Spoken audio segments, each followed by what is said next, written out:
Hello friends, आपका स्वागत है हमारे चैनल पर। मेरा नाम है ध्रुव और आप देख रहे हैं द लर्नर्स कम्युनिटी। आज की वीडियो में हम बात करेंगे सिक्स्थ सेमेस्टर के पॉलिटिकल साइंस सब्जेक्ट के बारे में, जो आता है स्किल इन्हेंसमेंट कोर्स के अंतर्गत। आपकी बुक का नाम है संघर्ष और शांति निर्माण, कॉन्फ्लिक्ट एंड पीस बिल्डिंग। आज की वीडियो में हम यूनिट 1 के पार्ट 3 या फिर पार्ट सी की बात करेंगे। पार्ट ए और बी ऑलरेडी हमारे चैनल पर अपलोडेड है, आप जाके सबसे पहले उसे देखिए क्योंकि काफ़ी इंपॉर्टेंट है और कहीं ना कहीं सारे चैप्टर्स एक दूसरे से कनेक्टेड हैं। आज के पार्ट का या फिर चैप्टर का नाम है शांति निर्माण संकल्पना का अर्थ। चलिए शुरू करते हैं। और जितने भी नोट्स बनाए गए हैं, सारे के सारे नोट्स आपकी बुक को जो स्टडी मटेरियल है उसको पढ़कर बनाए गए हैं और साथ के साथ इंटरनेट की थोड़ी बहुत मदद ली गई है। अगर अभी तक आपने हमारा चैनल सब्सक्राइब नहीं किया तो प्लीज़ चैनल को सब्सक्राइब करें और वीडियो पूरा देखिए। काफ़ी ज़्यादा इंपॉर्टेंट वीडियो है, आपकी एग्जामिनेशन पास है और एग्जाम के आधार पर ये वीडियो काफ़ी ज़्यादा इंपॉर्टेंट है। बात करें चैप्टर की शुरुआत से, पहला टॉपिक है शांति स्थापना की उत्पत्ति और विकास। शांति स्थापना शब्द की उत्पत्ति 1976 में जोहान गॉल्टंग के नाम के काम शांति के 3 दृष्टिकोण, शांति स्थापना, शांति पहल, शांति निर्माण से हुई थी। ठीक है, तो शांति स्थापना की जो शब्द है, आप कह सकते हैं कि उसकी शुरुआत कब से मानी गई, वो मानी गई है 1976 का जो सन है उस तब जोहान गॉल्टन ने काम किया था, या फिर आप कह सकते हैं एक चीज़ बताई थी, वो थी शांति के 3 दृष्टिकोण उन्होंने लोगों को बताए थे, जो कि कौन कौन से थे? शांति स्थापना, शांति पहल, शांति निर्माण, ये 3 दृष्टिकोण उन्होंने बताए थे। इस दृष्टिकोण में शांति को बनाए रखने के लिए विभिन्न रचनाओं की आवश्यकता को मान्यता दी गई थी। ठीक है, तो ये जो दृष्टिकोण बताया गया था, इसमें बताया गया था एक प्रकार से आप कह सकते हैं कि शांति को बनाए रखने के लिए उन्होंने अलग अलग प्रकार की रचनाएं या फिर आप कह सकते हैं दृष्टिकोण तो नहीं कहेंगे, मान्यताएं जो थी वो बताई थी।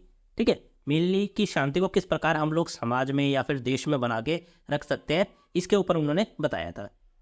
यहाँ पर हिंसक संघर्ष और उनके समाधान में स्थानीय क्षमताओं का समर्थन भी जरूरी माना गया था। अब देखिए यहाँ पे ये चीज़ जरूरी है और ये बताया गया था उसमें कि जो हिंसक संघर्ष है, सपोज करिए किसी पर्टिकुलर क्षेत्र में हिंसक संघर्ष हो रहा है किसी चीज़ को लेके, तो उस चीज़ को समाप्त करना, वहाँ पे शांति की स्थापना करना में एक जरूरी चीज़ क्या है? वो है स्थानीय क्षमताओं का समर्थन। मतलब उच्च स्थान पर जो लोग रह रहे हैं उनकी जो क्षमता है उसका समर्थन पूरा का पूरा आपको होना चाहिए, अगर आप चाहते हैं कि वहाँ पे शांति का निर्माण हो और शांति की स्थापना हो।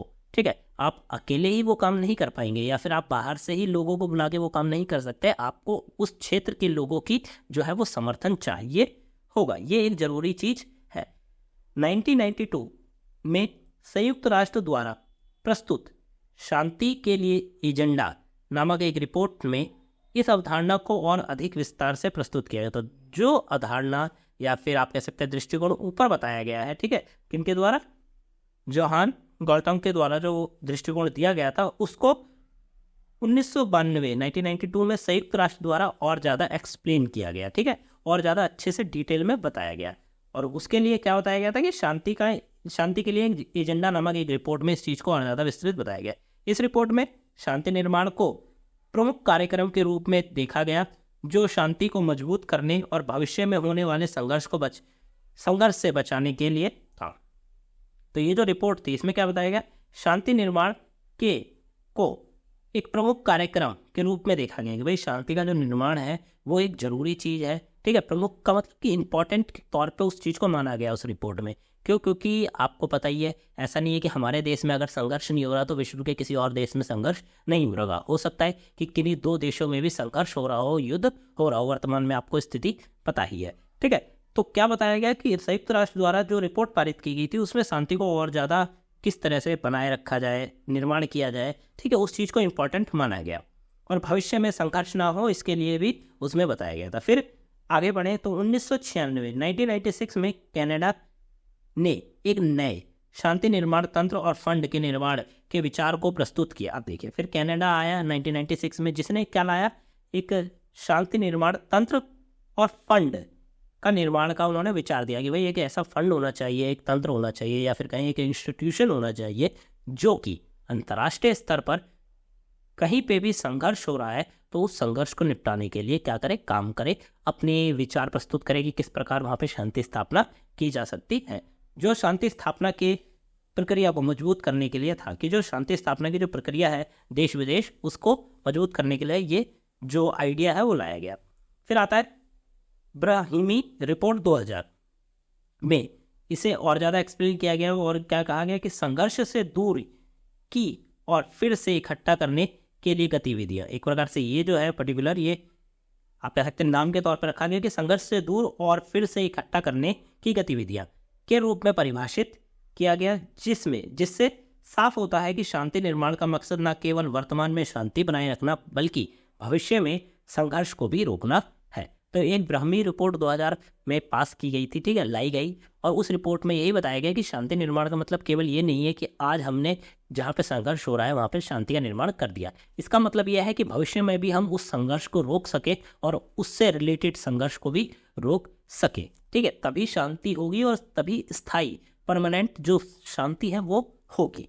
ऐसा नहीं है कि हमने आज के समय में शांति रोक दी, जो संघर्ष हो रहा है उसे रोक दिया, शांति की स्थापना कर दी, साल 2 साल 10 साल तक वो चीज़ ठीक चली और पता चला फिर किसी मुद्दे को लेकर वही संघर्ष चालू हो गया। तो इस चीज़ को नहीं होना चाहिए। परमानेंट पीस भविष्य के लिए भी आप कह सकते हैं कि स्थापित करनी है शांति, तो हमें क्या करना पड़ेगा, जो रिपोर्ट्स पारित की गई थी उसमें यह बताया गया था, और शांति का निर्माण का केवल यही मकसद है। आगे बढ़े। इस प्रक्रिया के जरिए अंतर्राष्ट्रीय समुदाय ने हिंसा प्रभावित देशों में शांति निर्माण का उपाय किए हैं, जैसे सोमालिया, बोस्निया, रवांडा आदि में, ठीक है। ये जो देशों के मैंने नाम बताए, यहाँ पे अंतर्राष्ट्रीय स्तर पर जो समुदाय हैं वहाँ पे उन समुदायों ने वहाँ पे शांति निर्माण के जो उपाय हैं वो प्रयोग किए। इससे शांति निर्माण की अवधारणा और उसकी प्रक्रिया में आने वाली चुनौतियों भी विकसित होती है। आप देखिए, ऐसा नहीं है कि शांति निर्माण करेंगे तो चुनौतियां सामने नहीं आएंगी। जब आप शांति निर्माण का कार्य करेंगे तो आपके सामने शांति निर्माण से रिलेटेड जो चुनौतियां हैं वो भी आपको देखने को मिलेगी। तो उन चुनौतियों के बारे में भी हम आगे पढ़ेंगे और वर्णन देखेंगे। आगे बात करें शांति निर्माण की कुछ परिभाषाएं के बारे में, ठीक। शांति निर्माण एक तरीका है जिससे लोगों में शांति और सद्भाव लाया जाता है, ठीक है। शांति निर्माण क्या है, एक तरीका है जिससे लोगों के बीच में शांति स्थापित की जाती है और उनके मन में सद्भाव लाया जाता है। इसका मतलब है कि शांति के लिए उपाय किए जाते हैं, ठीक है। शांति की स्थापना करने के लिए उपाय किए जाते हैं। इस शब्द का मतलब अलग अलग लोगों के लिए भिन्न भिन्न हो सकता है, जैसे विद्वान, चिकित्सा, नीति निर्माता इससे अलग अलग तरीके में समझते हैं, ठीक है। अब देखिए, सबके अपने अपने थॉट्स होते हैं, ठीक। और शांति निर्माण का जो आप कह सकते हैं सेक्टर है या जो उसमें पढ़ते हैं उनके लिए अलग मतलब होगा। और वहीं अब बात करें जो बड़े विद्वान लोग हो गए या फिर जो चिकित्सक डॉक्टर्स हो गए उनके लिए शांति निर्माण का अलग मतलब होगा।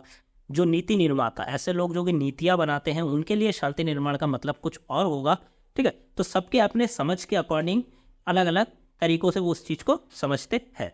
फिर आता है जोहान गाल्टोन, नॉर्वेजाई समाज शास्त्री ने शांति निर्माण को स्वयं सहायक संरचना की प्रक्रिया बताया है, ठीक है।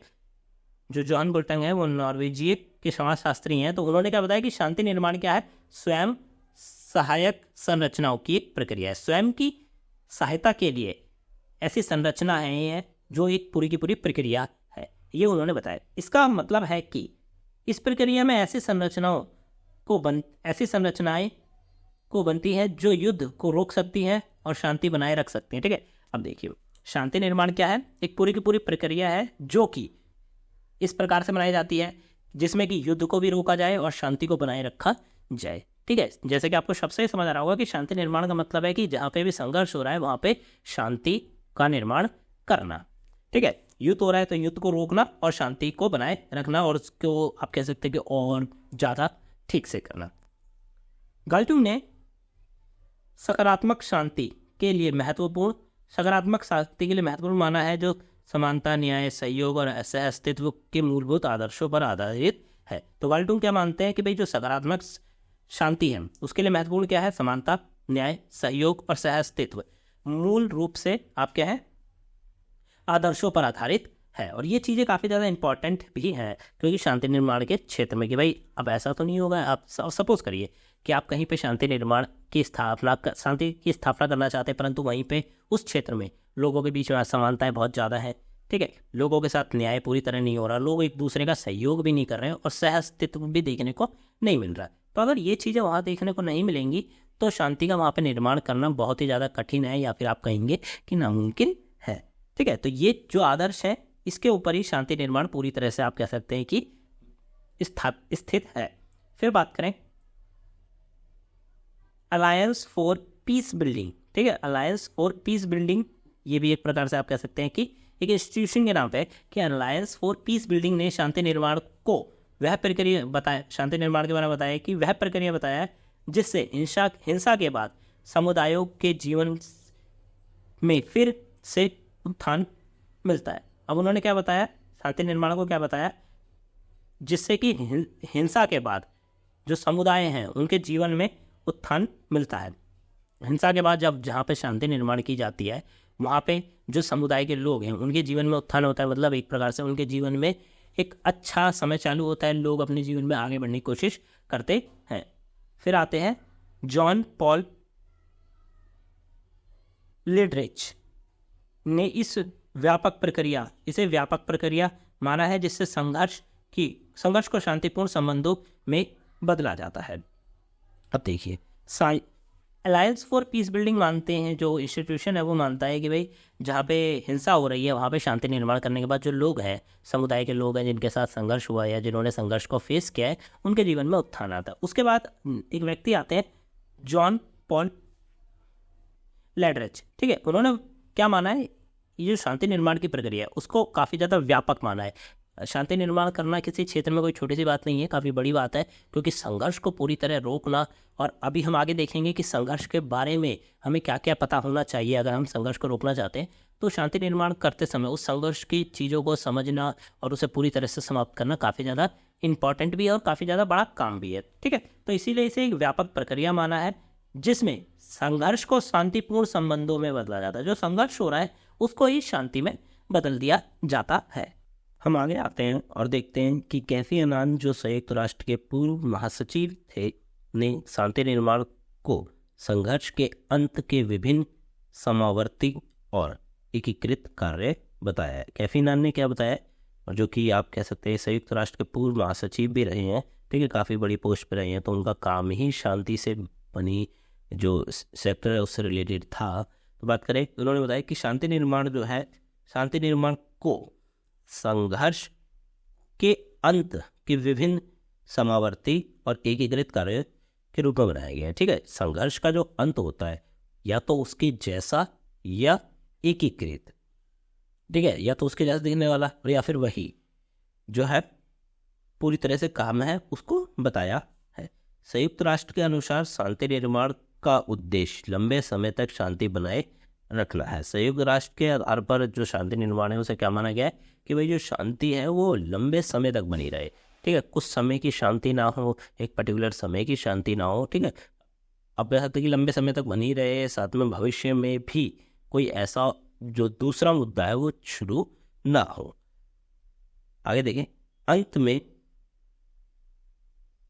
अंतर्राष्ट्रीय चेतावनी ने शांति निर्माण को उस प्रक्रिया माना है, मतलब एक प्रक्रिया माना है जिससे लोगों के बीच विवादों को समझा जा सकता है और समुदायों को हिंसा से बिना सहारा लिए समझौता करने में मदद मिलती है।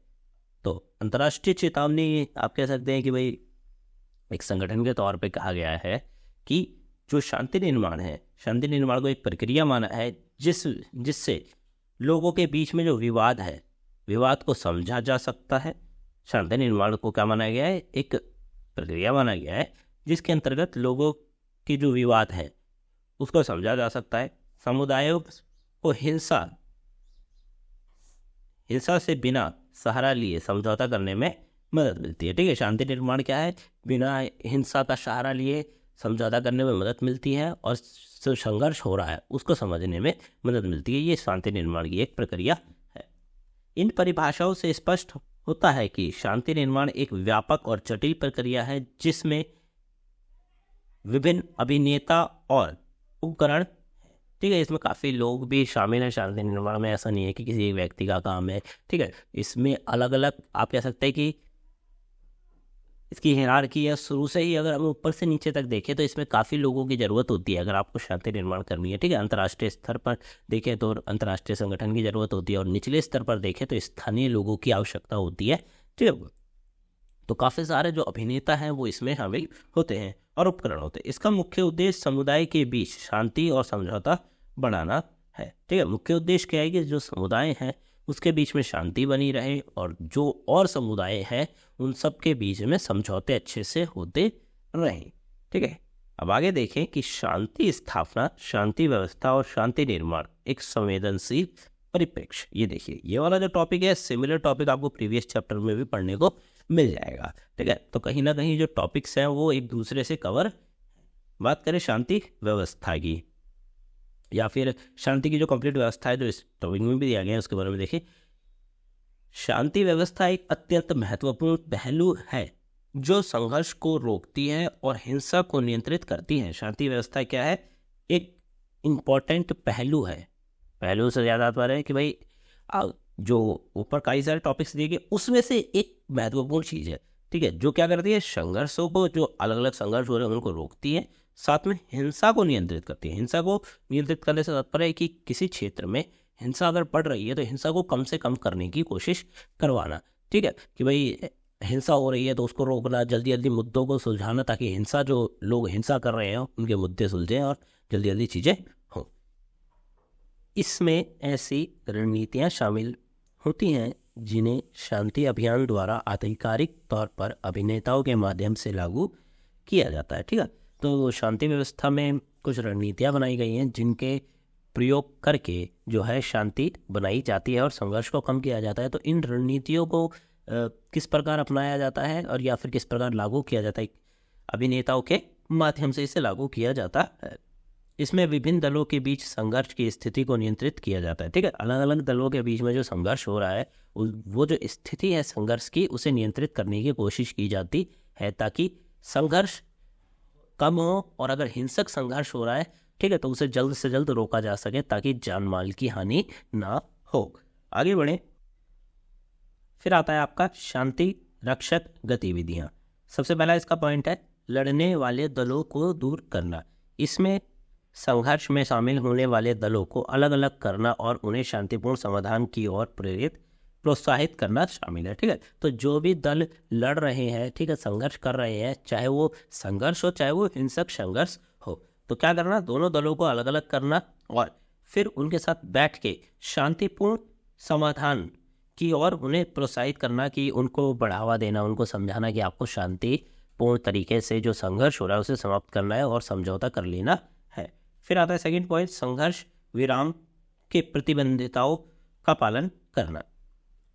संघर्ष विराम की निर्देशक का पालन करना और उसका समायोजन करना इस गतिविधि का मुख्य अंश है, ठीक है। संघर्ष विराम से मतलब है संघर्ष को खत्म कर देना पूरी तरह, तो उस पर विराम लगा देना। तो उसके लिए निर्देशक जो है, आप कह सकते हैं इंस्ट्रक्शंस है, उनका पालन करना सही प्रकार से और उसका समायोजन करना इस गतिविधि का मुख्य अंश है, ठीक है। तो जो संरक्षण गतिविधियां हैं उसमें सबसे इंपॉर्टेंट आप कह सकते हैं जो अंश है, पार्ट है, वो है संघर्ष विराम प्रतिबंधिताओं का पालन करना। जो भी इंस्ट्रक्शंस बनाए गए हैं संघर्ष विराम के लिए उनको फॉलो करना और फिर संघर्ष को समाप्त कर देना। फिर आता है तीसरा पॉइंट, सहमत विश्वास निर्माण। विश्वास निर्माण के लिए गतिविधियों का पर्यवेक्षण करना और उन्हें समर्थन करवाना, ठीक है। जो दल हैं जिनके बीच में संघर्ष हो रहा है उनके बीच में विश्वास को बढ़ाना, ठीक है, विश्वास को आप कह सकते हैं कि बनाए रखना, विश्वास का निर्माण करना एक जरूरी चीज हो जाती है। फिर आता है तीसरे पक्षों का हस्तक्षेप।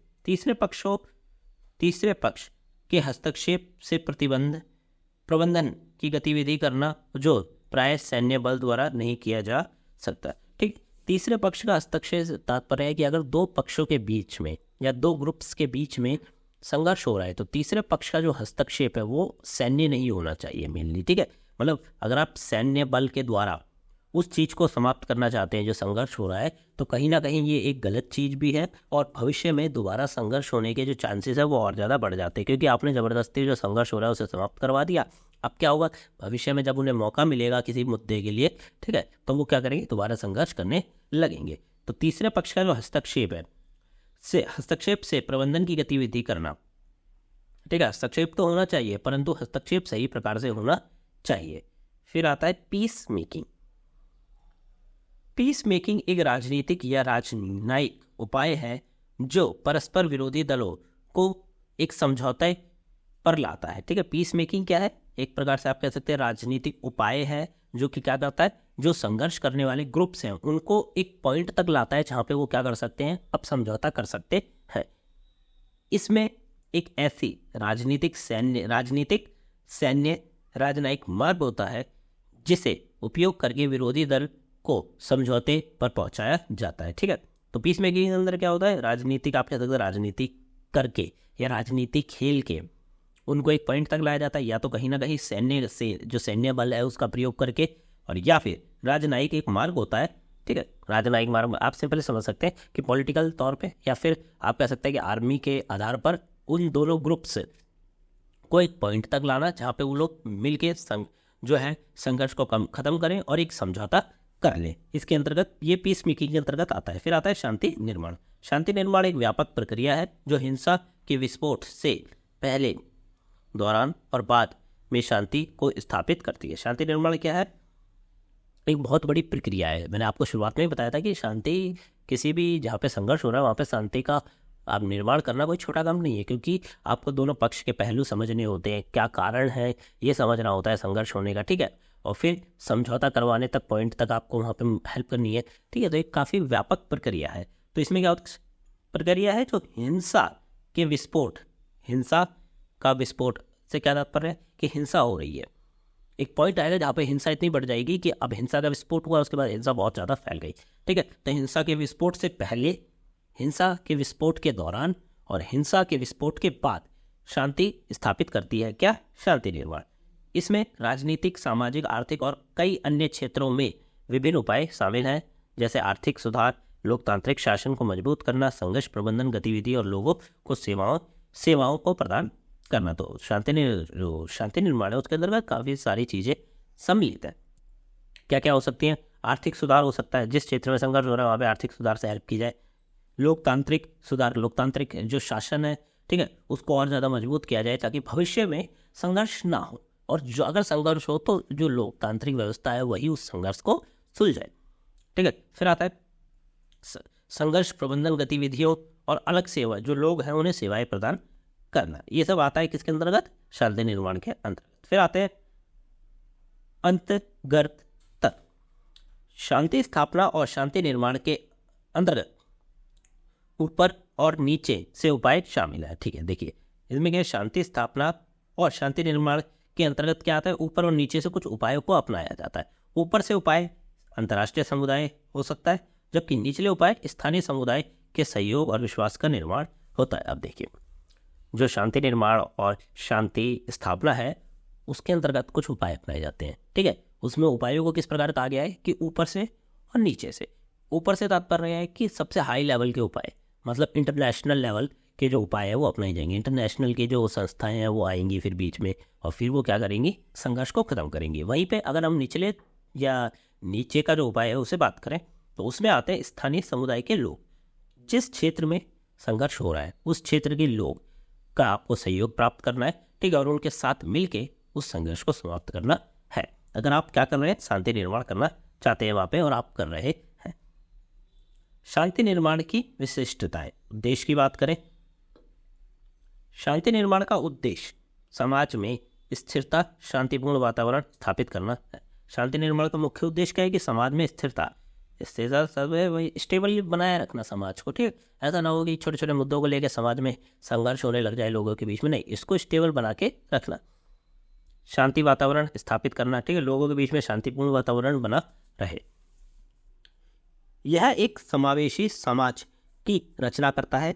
जो शांति निर्माण है वो क्या करता है, समावेशी समाज की रचना करता है जहां अविश्वास, घृणा, भय और शत्रुता जैसी भावनाओं को कम किया जाता है। शांति निर्माण के अंतर्गत क्या होता है कि आप ऐसे समाज का निर्माण करते हैं जो कि समावेशी है। यहाँ पे अलग अलग प्रकार के लोग साथ में मिलकर रह रहे हैं, साथ में अविश्वास या घृणा, भय या शत्रुता है उसको कम करना, उसकी जो भावनाएं हैं लोगों के बीच में उस भावनाओं को कम करना। इस प्रकार संघर्ष की संभावनाएं क्या हो जाती, कम होती चली जाती है। मुख्य विशेषताएं की बात करें तो पहला आता है समग्र दृष्टिकोण। शांति निर्माण प्रक्रिया संघर्ष और हिंसा के मूल कारणों को समझने से शुरू होती है। शांति निर्माण में सबसे पहला काम क्या होता है कि समग्र दृष्टिकोण। इस प्रक्रिया में क्या होता है, संघर्ष या हिंसा के मूल कारण क्या है इस चीज़ को समझना, ये समझना कि जो संघर्ष कर रहे हैं लोग वो क्यों कर रहे हैं, उसका कारण क्या है, क्या मुद्दा है संघर्ष करने का। इसमें समाज के विभिन्न पहलुओं का गहन अध्ययन, योजना तैयारी, क्रियान्विति और निगरानी शामिल है। ठीक है, समग्र दृष्टिकोण के अंतर्गत क्या आता है, समाज के विभिन्न जो पहलू हैं उनका गहन अध्ययन करना। समाज के जो अलग अलग पहलू हैं उनका, जो भी व्यक्ति वहाँ पे शांति निर्माण कर रहा है, ठीक है, या फिर जो इंस्टीट्यूशन शांति निर्माण कर रहा है वो क्या करेगा, सबसे पहले तो जितने भी पहलू हैं उन सबको पढ़ेगा, समझेगा, फिर योजना तैयार करेगा, योजना को क्रियान्वित करेगा, मतलब योजना को अपनाएगा और से चालू करेगा, और वो बाकी सारी चीज़ों पर निगरानी भी रखेगा। फिर आता है क्रियान्वित और क्रियान्वित की प्राथमिकता। शांति निर्माण जब तक पूरा नहीं होता जब तक इसमें संघर्ष से पहले या संघर्ष के बाद की गतिविधियों का चयन और क्रियान्वित का संचालन होता है। ठीक है, तो क्या बताया गया, शांति निर्माण तब तक पूरा नहीं होता जब तक संघर्ष से पहले, जो संघर्ष होने से पहले की जो स्थिति थी और संघर्ष होने के बाद की जो स्थिति है उस स्थिति में गतिविधियों का चयन, जो भी गतिविधियाँ चल रही हैं उनका चयन और क्रियान्वित का संचालन नहीं होना। ठीक है, सिंपली समझ सकते हैं कि संघर्ष होने से पहले आपने जो क्रियान्वित या शांति निर्माण करने के लिए जो इंस्ट्रक्शंस बनाए थे, नीति बनाई थी, ठीक है, उसका क्या करना, चयन करना, संघर्ष होने से पहले और संघर्ष होने के बाद, तब तक ये पूरा नहीं होता है। फिर आता है संवाद और मध्यस्थता। हिंसक रणनीतियों का उपयोग जैसे अहिंसक रणनीतियों का उपयोग जैसे संवाद, मध्यस्थता संघर्ष के समाधान में महत्वपूर्ण भूमिका निभाते हैं। ठीक है, अगर देखिए संघर्ष दो तरीके से रोका जा सकता है पूरी तरह से, एक होता है हिंसक तरीके से, एक होता है अहिंसक तरीके से। हिंसक तरीके से तात्पर्य है कि भाई आपने आर्मी का प्रयोग किया या फिर पुलिस का प्रयोग किया और उन लोगों का जो संघर्ष है उसे दबा दिया। ठीक है, वहीं एक तरीका हो सकता है अहिंसक तरीके से, जिसमें संवाद मतलब बैठ के बात करना, ठीक है, कम्युनिकेशन करके जो आपकी प्रॉब्लम्स है उसको सॉर्ट आउट करना। मध्यस्थता, दोनों के बीच में मीडिएटर का काम करना। ठीक है, कोई आप कह सकते हैं कि कोई समझौता हो रहा है उस समझौते को करा देना, संघर्ष के समाधान में महत्वपूर्ण भूमिका निभाते हैं। ठीक है, तो जो संवाद है, बात करना और मध्यस्थता करना एक इम्पॉर्टेंट रोल प्ले करते हैं। बहुआयामिक दृष्टिकोण। शांति निर्माण में सामाजिक, आर्थिक, राजनीतिक और अन्य क्षेत्रों में कई अनुप्रयोग होते हैं जो दीर्घकालिक प्रक्रिया होती है। ठीक है, आप कह सकते हैं कि जो बहुआयामी दृष्टिकोण से तात्पर्य है कि बहुत सारे दृष्टिकोण, केवल एक दृष्टिकोण की तरफ से प्रयोग नहीं करना, अलग अलग दृष्टिकोण को भी देखना। तो शांति निर्माण में क्या होता है, जो सामाजिक, आर्थिक या राजनीतिक, ये जो अन्य क्षेत्र हैं उनमें क्या होना, क्षेत्रों में कई अनुप्रयोग होते हैं। अनुप्रयोग से तात्पर्य है, यहाँ पे कह सकते हैं कि भाई उन क्षेत्रों में प्रॉब्लम्स हो रही हैं, ठीक है, तो वहाँ पे प्रयोग कर करके संघर्ष को समाप्त किया जाएगा। जो दीर्घकालिक प्रक्रिया होती है, मतलब काफ़ी लंबी प्रक्रिया होती है। ऐसा नहीं होता कि इन क्षेत्रों में होने वाले संघर्ष को आप फटाफट सॉर्ट आउट कर सकते हैं, नहीं, लंबे समय तक चलने वाले संघर्ष भी होते हैं और शांति निर्माण भी लंबे समय तक चलता है। नागरिक सहभागिता।